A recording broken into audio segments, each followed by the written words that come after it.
Hi, I'm Callum from Tyne Valley Motorhomes, and today I'll be doing the handover demonstration on the Elddis Accordo 105.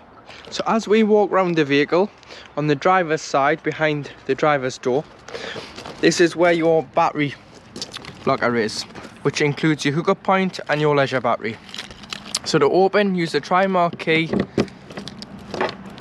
open it up, and then in here you do have your leisure battery and your hookup point. So to hook the vehicle up, if you just pull the collar back and then slide it on, and then you can pull it off when you're ready to depart your site or unhook the vehicle. Always hook the vehicle up first and then to your site or to your main supply, as we wouldn't want you to walk around with a live lead. Also, if you put your wire into the groove, you can lock the box up there so nobody can tamper with the electric. And moving further down the van, your little key operates this flap, which behind the flap is your fresh water intake. So if you get a hose pipe and put your hose pipe into the groove and fill it until it either overflows or you're happy there's enough water on board, which you can see on the main control panel how much water you do have. But if you get some various hose connector ends, as most sites are just a brass tap, as you will need the screw on bit and a hose lock to attach the hose to fill the vehicle. And then to drain where you've just filled up, to drain it off, this is just your fresh water drain. So in the winter, this is a very important point that you want to drain the vehicle down. So you'd want to open the blue one, which is your fresh, the grey one, which is your waste, and the boiler, which is inside, which I'll show you. Or if you've taken on any contaminated water, you can just turn it and open and drop your water. And then moving further down the vehicle, you've got your two fridge vents there. So in the winter, or when you stand the vehicle away for the winter, if you put your winter covers on from about November to March, just to protect the element which are inside, so they just clip on, then you turn them to stay on. You've got your vent up here from behind your microwave to allow ventilation. And then you've got your cassette loo. So if you just push the catches in, so both hands, use your thumbs, push it in.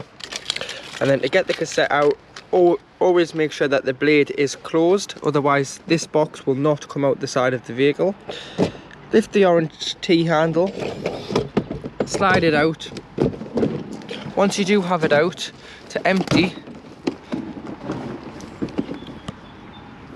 unscrew the grey cap, go to your waste disposal point, and as you're pouring the waste out, if you press this orange button here, it allows air in and stops it glugging and gives it a consistent flow. And then once you've emptied it, there's normally a tap. If you put some water in, give it a slosh around, empty it again, so you've rinsed it out. Then if you're using the chemical in the liquid form, fill this with either your blue or your green liquid, tip it into here, and then it's ready to go back into the vehicle. If you are using the chemical in the tablet form, put a pint of water into the cassette, push it back in with the water in, and then get your tablets from inside your cupboard in your bathroom and just drop one straight down the toilet, and this will break up into the liquid. Also underneath here you do have your waste water. So anything you have put down the sink, so the shower, the hand basin, the kitchen sink, will go into a separate holding tank, and then you'd want to drain that off as well. So this would normally be shower water, hand washing water, and dishes water. So normally on the way out of a site, you would drive over a grid and you would let this drain into the grid there. Obviously in the winter, this is another one that you don't want to forget about and you want to leave open, otherwise it can freeze and split the tank and the pipes and be very expensive to fix the damage. Walk around the back of the van, you've got your high level brake light and your reverse camera, and then your rails here for if you ever fit a bike rack. This is where the body and the back panel has been strengthened for the bike rack to take the weight. Further along on the passenger side, you've got your telco TV aerial, your awning light, your door. To open and unlock your door, you use the small round-headed key,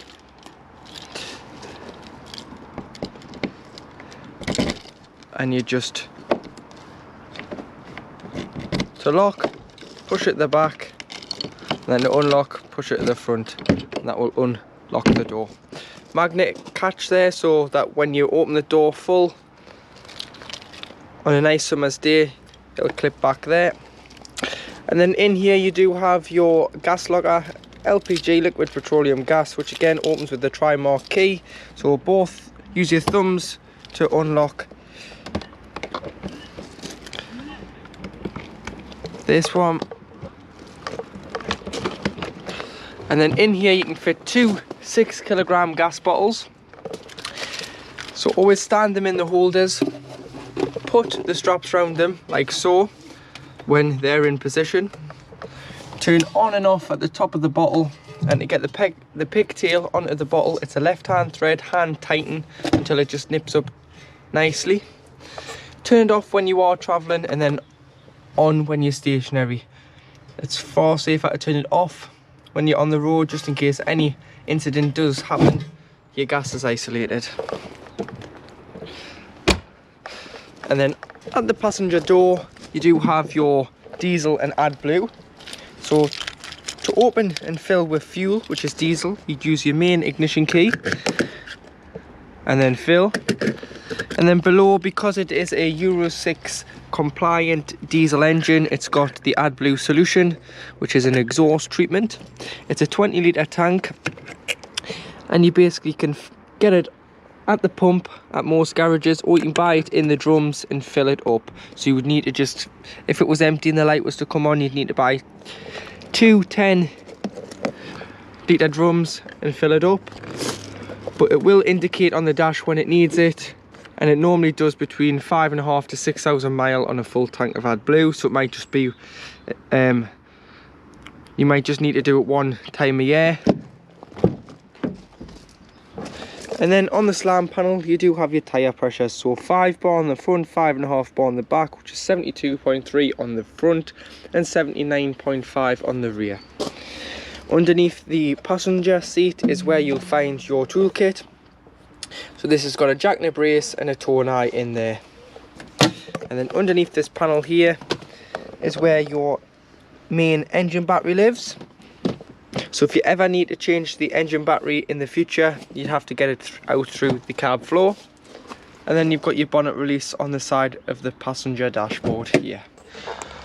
Once under the bonnet, you've got your weight plate, so ignore this one, go off this one. This is your second stage conversion by the Erwin Group, which own Elldis. So this vehicle's gross weight is 3.3 tonne. If you were to put a tow bar on and tow a little car or a trailer with this, you can tow an extra 2 tonne behind this motorhome. And then if you ever needed to jump start the vehicle, you'd put your black earth on here, and then just behind this cover here, if you use a key or a screwdriver to just lift, so if you just put your key in here, lift it back, releases the top of the cover, you can put your red positive lead onto here, and that's for jump starting, giving or receiving a jump start. You've got your paint code here, so should you ever need a touch-up pen or you want any paint for any damage, this is your paint code. You've got your oil filler and your oil dipstick here.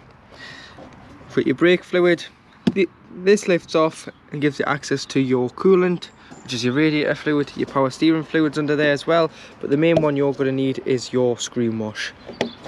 So once inside the vehicle, to operate the main 12-volt control panel, you've got your master switch here, which either gives you 12 volt if you're just off your leisure battery, or mains 240 volt if you're hooked up. And then next to it you have your tap, which is your pump, which you must have on to use any taps, toilet, shower in the vehicle, as this primes the water and pulls the water through from the main tank and the boiler.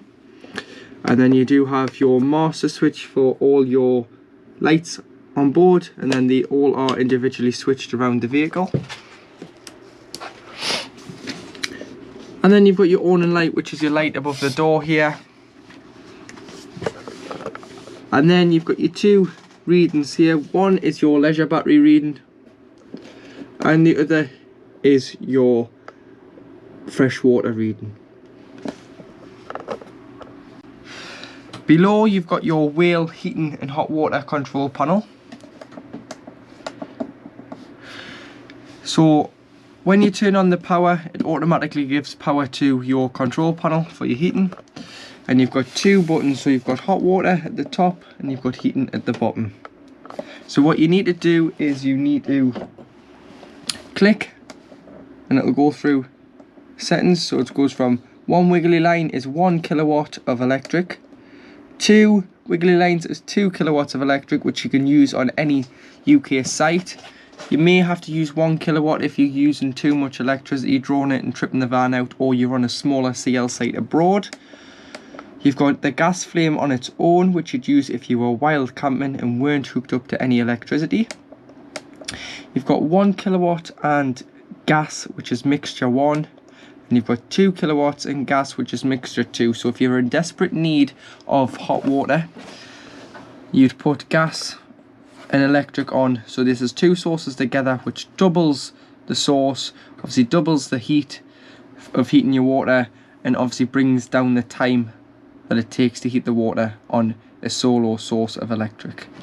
You do this until the water was warm, and then you would turn off the gas and leave the electric to keep continuing the heat of the water. Below you do have the same, so you've got, if we start from the beginning, 1 wiggly line, which is 1 kilowatt on your heating the vehicle, 2 wiggly lines, which is 2 kilowatts of heating the vehicle, 3, which is 3 kilowatts of electric heating the vehicle, gas on its own if you were wild camping, and gas and 2 kilowatts, which you'd use if you were away in the winter and it was cold and you wanted to heat the vehicle up far quicker. The plus and the minus is the temperature. So the very top is about 30 degrees, the middle is about 15, and should you ever get a red exclamation mark down this left hand side, whichever source has failed, so say it was the water, you'd press the water button and you'd press the plus button together, you'd press and hold until that light went out. Or if it was the heating, you'd press the heating and the plus button, press and hold until the light went out. This is to remove any faults, but you'd only get a fault if you do not let the heater do its cycle. So if you were to turn it off now, obviously this heater is in mid-flow, it will jolt the boiler and the heater, meaning that it will fail it because it hasn't done its correct shutting down cycle. So what you need to do is you need to turn it off, listen for the fans, which you'll hear. Once they stop whirring and go completely silent, you can then press this button and knock the whole power off or start the engine and drive. So lock your habitation door on an evening, you just lift the handle up and then you can open it like so. Underneath the bench seat behind the driver's seat is where you will find your electric consumer unit. So this has got all your trips in on 240 electric and then all your 12 volt fuses. So it would be a good idea to carry some spare blade fuses with you just in case any do blow. You can just take them out and replenish them. And then you've got a small rocker switch on the bottom, which is your winter tank probes. So if it's going to be cold and freeze overnight, you can just pop them on. It puts a current through the water to stop them from freezing. You have also got your main boiler drain under the driver's side bench seat, and if you turn this clockwise to the back of the vehicle, it will drop the water directly underneath the chassis. And if it's across the vehicle at 12 o'clock like it is now, it's holding water, you'll be able to put the pump on open the taps and it'll pull water through the boiler. Obviously in the winter you don't want any water to freeze, so this is why you would open it and allow all the 10 litres of water that it holds out underneath. You would then leave all the mixer taps open in the middle position and remove the shower head from the shower hose and allow that to lie down in the shower tray to stop any water from building up in there. As if you didn't drain this down, it's not covered under warranty, as it's your responsibility to drain the vehicle down, and it is a very costly mistake to make. And to make the bed up on an evening, you'd lift the seats ever so slightly so you can slide the latch system out, slide that into the middle. Do the same with this one, so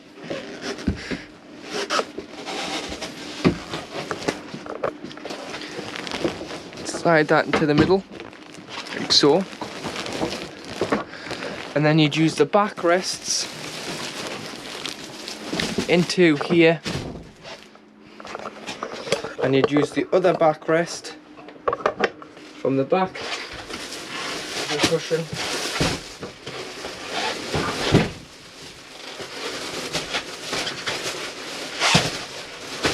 into there, which makes your bed. So you can then put your pillows, and I'd also turn these ones upside down like this as well, as then you can put a sheet on and it's more flat, comfy surface to sleep on. To open your windows, just lift all the tabs, push out, and then if you wanted to keep the window out, all you need to do is tighten these black wheels on both sides, which keeps the tensioner out. Then you can just loosen and shut. Make sure that all your windows and skylights are securely shut before you start traveling, as they are just plastic and the gust of wind will just rip them off the side of the vehicle. And again, these are expensive bits of equipment, your windows, so do make sure that they all are securely fastened in place before you start traveling. You've got a blackout blind on the windows as well, and a fly screen which just clips in. Just push down, clip in, push back to release. Your skylight opens by pushing the button in, pulling this back, or you can put it into grooves like so. If it's a nice day to give a consistent breeze or a bit of ventilation, you've got your fly screens there to keep the unwanted flies and guests out when you're up in Scotland or abroad. And you've got a blackout blind for on an evening. To open your overhead lockers, if you just push with your finger this small tab down to release the handle, as if you were to just pull the handle, you'll smash this behind. So always push down and lift up. Now in the kitchen, you've got a 240 only microwave, so this will only work when you're hooked up and the socket is in there. So should you ever need to isolate it or remove it or replace it, you can do there and push the cable back through. You've got your racks for your plates, your bowls and your draining board there. Your kitchen light and two 3-pin plugs when hooked up will work. Got your water there, the pump's on and pressurised and nice, that's lovely and warm. 3 gas rings, so if you use the ignition on the front of the oven to light all your gas rings, which I'll show you lit in a moment.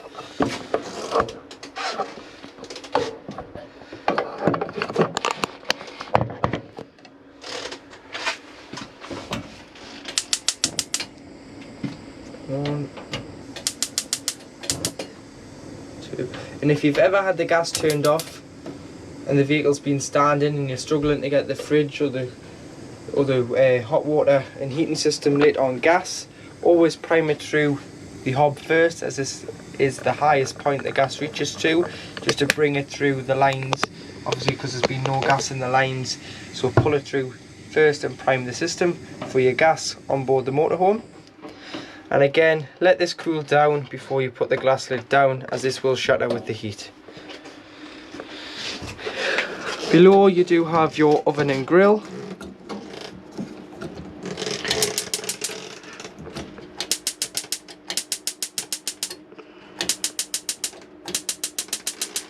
So again, if this has not been used in a while, it'll take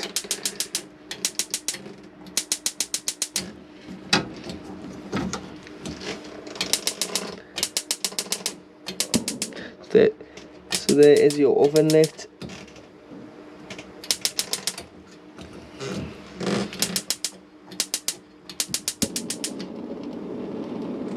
Like so. There's the oven lid. Remove these when you travel or wrap them in a tea towel, as they can rattle when you're on the road. And there's your grill lid. So once you get one lit, the other will light as there's gas in the system.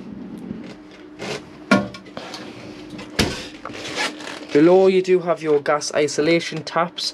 So these are mainly for when the vehicle is habitation service, to make sure that the gas is working accordingly and hitting the standards in place by the National Caravan Council, your NCC approved.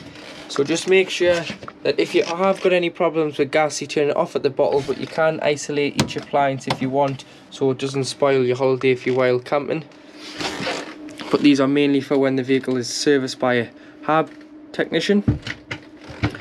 Got storage in here, and then you've got your Dometic fridge. So your Dometic fridge is a three-way fridge. So it's off at the top. You've got your plug, which is when you are hooked up on 240 electric. You've got the battery, which is only designed to keep the fridge at the same temperature it is when departing. So when you start the engine, the alternator sends a feed from the battery to the fridge, and it acts as a 12-volt cool box. So it only keeps the temperature the same. It doesn't get it any colder when you drive, and it doesn't get it any warmer. It's designed to just keep the shopping nice and fresh. And then below you've got the gas. So you turn to gas. This is your temperature. So you press the temperature wheel in, and you press your piezo ignition in, and this orange band will go into green. So it may take some time if you haven't had the fridge on for a while, with this being a new vehicle.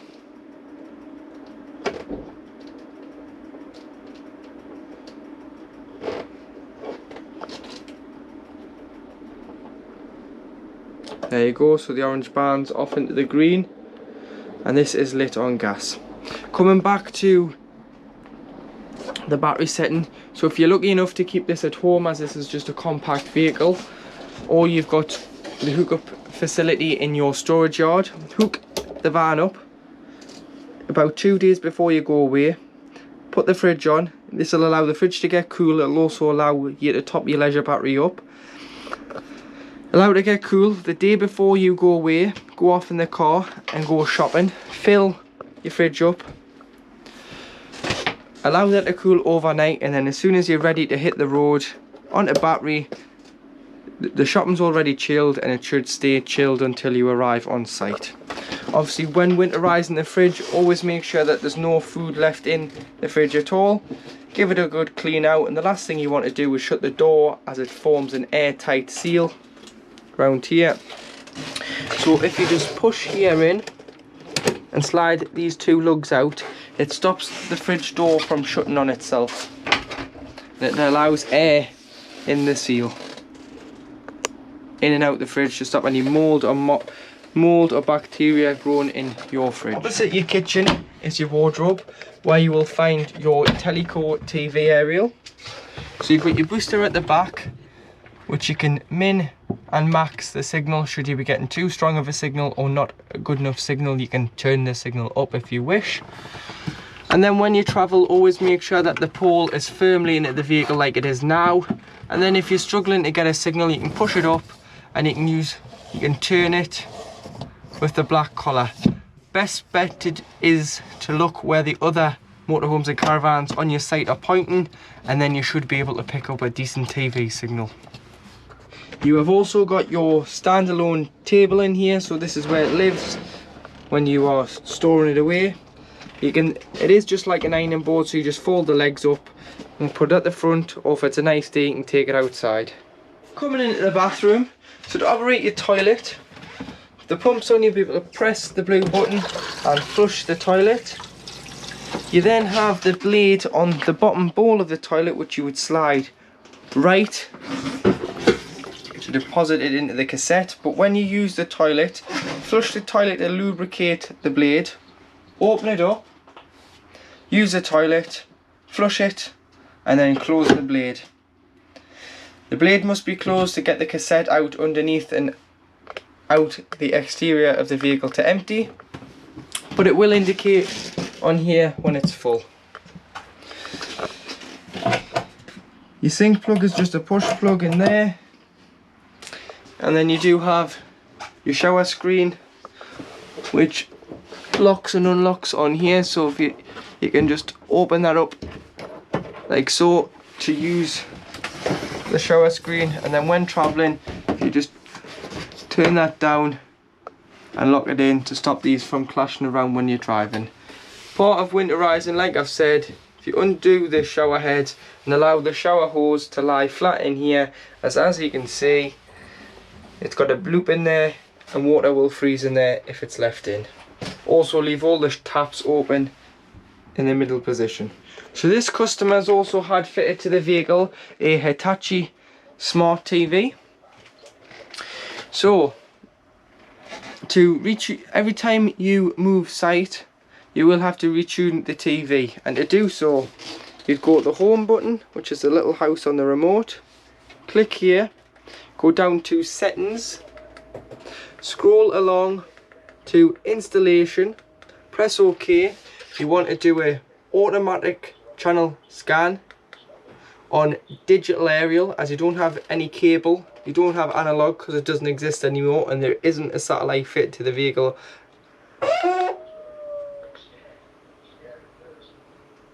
And then you want to replace the channel list, yes, update, and it will do a search for as many channels as it can find on digital aerial. And then if you wanted to use the smart facility of the TV, you'd go to home, you'd have to connect it to a Wi-Fi source, so you go to network, and you could either connect it to your phone and use it as a personal hotspot to the TV, or you can connect it to the house Wi-Fi if you're anywhere near your home and you just want to sit and watch a telly in the vehicle. And then once you've got Netflix, YouTube and Amazon Prime, which you can log in if you have accounts to do that. To open the skylight in the kitchen, pull it down, so pull your weight down, slide it along and it opens, and then slide it shut to make sure these two tabs are in the glass lid like they are, and then this will not open. You've got a blackout blind and a fly screen on there as well. So now in the cab, to the right of the driver you have your handbrake. You've got your electric window controls and your mirror adjustments, where you would turn for what mirror you wanted, either the top or the blind spot mirror. You've got your Remus cab blinds, which you'd pinch with your thumb and your finger, slide the front of it down, and this blacks the carb out on an evening. And then on the windscreen you've got the same, so pinch, slide, pinch, slide, and that will just clip together by a magnetic strip. But if it's going to be a windy, blustery night, elastic band or bobble round here will stop these pinging open, and then they just clip away like so. This customer has also fitted a Vodafone Cobra Cat 1 alarm, so when you lock the vehicle it will arm the cab doors, the motorhome door and the bonnet. If anybody tries to get in, it will set the alarm off. Obviously when you're in it sleeping and you want to put the alarm on, if you just lock it, the alarm will go off. So to do so, to turn your ultrasonic sensors off to stop it picking you up but still arming the perimeter of the vehicle and every door, what you need to do is put the key in the ignition, turn the ignition on, turn it off within 6 seconds, press and hold. It's flashing red until it flashes no more. This is the sensors now off. As soon as you put the ignition on or drive the engine, so if you put the engine on, drive the vehicle, it will then go back to default of making the sensors armed, and you'd have to do this every time. The other alternative is to cover the sensors if you forget about this or just can't be fussed with doing this every time. You can cover these. On the steering wheel you've got your hands free, so this will pick up and decline a call. You can scroll through your radio channels, or you've got your volume and your mute. You've got your lights, which are on automatic, or you can manually put them on, and your indicators. You've got cruise control and speed limiter down here. So once for cruise control, it's up. So it's up for cruise control. So get the vehicle to the speed you want, say 70 mile an hour. Cruise control on and push it up, and that sets it at 70 mile an hour. Or you can go to speed limiter, and you can go up and down to get the speed that you do not want to go over. You can go over it if you floor the accelerator, as this is designed to get you out of a situation if you get cut up.